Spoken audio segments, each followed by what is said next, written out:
Good morning friends, this is doctor Nidhil Gupta and मैं आप यहाँ पर एक सीरीज़ स्टार्ट करने वाली हूँ जो हमारा MPC 46 अप्लाइड पॉजिटिव साइकोलॉजी से रिलेटेड है। That is the connection between the Indian psychology and Hindu scriptures. तो देखा जाए तो जो हम साइकोलॉजी में पढ़ते हैं, पॉजिटिव साइकोलॉजी में, वो जो हमारे हिंदू स्क्रिप्चर्स में, जो एंशिएंट स्क्रिप्चर्स में, ऑथेंटिक बुक्स में, मिथोलॉजी में जो चीज़ें कही गई हैं, that is one and the same thing, but हम उसको रिलेट नहीं कर पाते हैं क्योंकि हम उसके रेफरेंस में चीज़ों को नहीं समझते हैं। तो मेरी इस सीरीज़ के माध्यम से ये कोशिश है कि जो हम पॉजिटिव साइकोलॉजी में पढ़ते हैं, इंडियन साइकोलॉजी, उसको मैं आपको हिंदू स्क्रिप्चर्स से कनेक्ट करके, रिलेट करके समझा पाऊँ कि जो चीज़ें वहाँ पे कही गई हैं और जो हमारे एंशिएंट स्क्रिप्चर्स में लिखी गई हैं, दैट इज़ सेम। तो यहाँ पे हम एक रेफरेंस लेते हैं अष्टवक्र गीता का, जो कि राजा जनक ने सवाल किए थे अष्टवक्र जी से। अष्टवक्र जी एक गुरु थे जो 8 जगहों से उनकी जो बॉडी थी वो बेंड थी, इसलिए उनको अष्टवक्र कहा जाता था। वो राजा जनक से एज में काफ़ी छोटे थे, पर वो उन्होंने उनको उपदेश दिए थे, उनके सवालों के जवाब दिए थे। तो राजा जनक का जो पहला सवाल था वो था, कथम ज्ञानम वाप्नोति, कथम मुक्तिर्भविष्यति, वैराग्यम च कथम प्राप्त मेत तद ब्रूहि मम प्रभु। तो जनक जी पूछते हैं अष्टवक्र जी से, हे प्रभु, ज्ञान प्राप्ति का क्या उपाय है? मेरी मुक्ति किस प्रकार होगी? वैराग्य कैसे प्राप्त होता है? आप मुझे बतलाइए। राजा जनक के रेफरेंस से वे बताना चाहते हैं अष्टवक्र गीता में कि वह आदमी जो जानना चाहता है, जो जानने की इच्छा रखता है, हु वॉन्ट्स टू नो। अच्छा, इसमें एक बात है कि जो हम भगवत गीता पढ़ते हैं, अष्टवक्र गीता पढ़ते हैं, दोनों का एसेंस सेम है। थोड़ा सा लैंग्वेज में डिफरेंस है, थोड़े से वर्सेस आगे पीछे हैं, बट एसेंस दोनों का सेम है। वहाँ पर अर्जुन के सवालों का जवाब श्री कृष्ण ने दिया था, यहाँ पे राजा जनक के सवालों का जवाब अष्टवक्र जी देते हैं। अष्टवक्र जी वो हैं जो सब जानते हैं, तो he is the knower, and Janak ji जो हैं वो जानना चाहते हैं, तो ही वॉन्ट्स टू नो। तो इसमें एक बात ध्यान देने वाली है कि ये जो वर्सेस हैं, जो गीता के उपदेश हैं, वो हम उन्हीं को समझा सकते हैं जो समझना चाहते हैं। ये इसका सबसे पहला कंडीशन आप कह सकते हैं कि आप किसी को भी बिठाकर गीता के उपदेश नहीं शुरू कर सकते। आप उसी को ही समझा सकते हैं जो आपसे ज्ञान लेना चाहता है, जो ये जानना चाहता है। तो पहला सवाल जनक जी ने पूछा था कि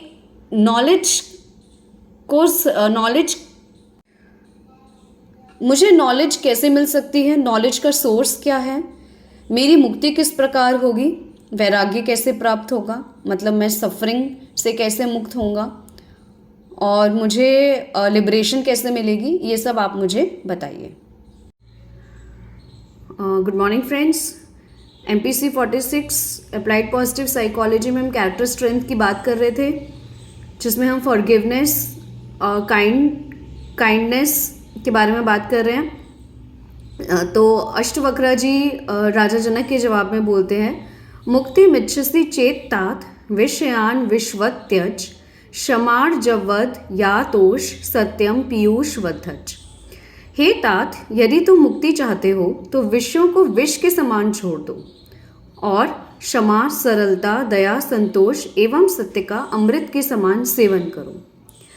मुक्ति चाहते हो, मुक्ति यानी मुक्ति हमें किससे चाहिए? सफरिंग से, नेगेटिविटी से, वर्ल्डली प्लेजर्स और पेन से। तो उससे अगर तुम मुक्ति चाहते हो तो विषयों को विष के समान छोड़ना पड़ेगा। अब विषय क्या है? विषय है 5 सेंसेस, जो हम अपनी आंखों से देखते हैं, कानों से सुनते हैं, नाक से सूंघते हैं, स्किन से फील करते हैं और जीभ से टेस्ट करते हैं। तो वो हमारे 5 सेंसेस से हम जो भी आसपास अपना सुन रहे हैं, देख रहे हैं, वो सारी चीज़ें जो हैं वो क्या हैं? विषय।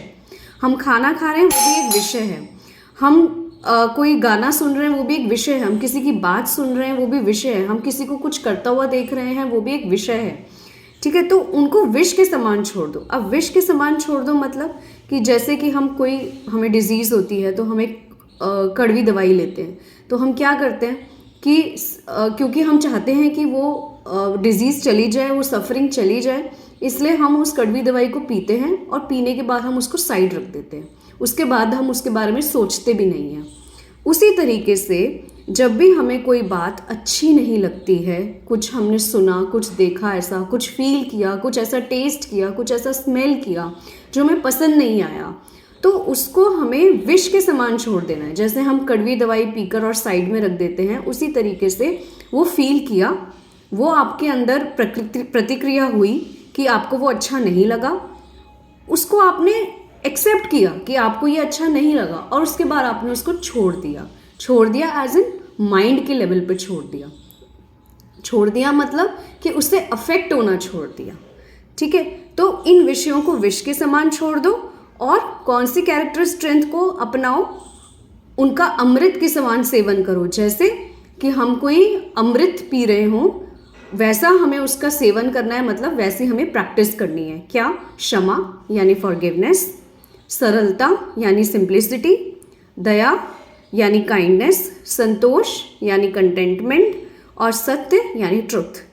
अब फॉरगिवनेस एक मॉडरेशन और मध्यम मार्ग की बात करते हैं कि हमें एक्सट्रीम में नहीं जाना है। क्षमा एक टेम्परेंस और मॉडरेशन का कैरेक्टर स्ट्रेंथ है, जैसा कि हमने अपने MPC 46 में पढ़ा है कि हम किसी की कोई बात हमें नहीं अच्छी लगी या किसी ने हमारे साथ कुछ गलत किया, तो हमें अपने माइंड के लेवल पर हेट्रेड नहीं लानी है, अपने माइंड में वो नेगेटिविटी नहीं लानी है, हमें उन्हें क्षमा कर देना है माइंड के लेवल पर। ओके, तो हमें एक्सट्रीम्स में नहीं जाना है। एक्सट्रीम्स यानी स्ट्रॉन्ग इमोशंस यानी हेट्रेड।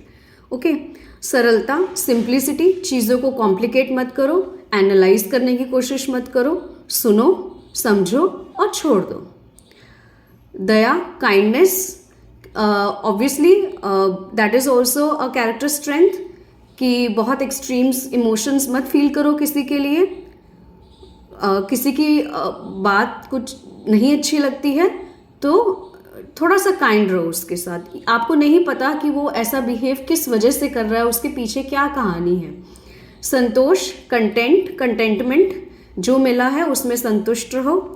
और सत्य यानी ट्रुथ मीन्स ट्रुथ क्या कि आप जो भी विषय हैं, जो भी हम 5 सेंसेस से सुनते, देखते, फील करते हैं, उसको रियलिटी मत समझो। एज इन वो रियलिटी तो है, बट उसको इतना अपने ऊपर अफेक्ट मत होने दो कि आपने उसको ही अपनी आइडेंटिटी बना ली है। ठीक है, तो ये अष्टवक्रा जी ने उनको समझाया था मुक्ति का मार्ग, यानी कि सफरिंग से बचने का मार्ग।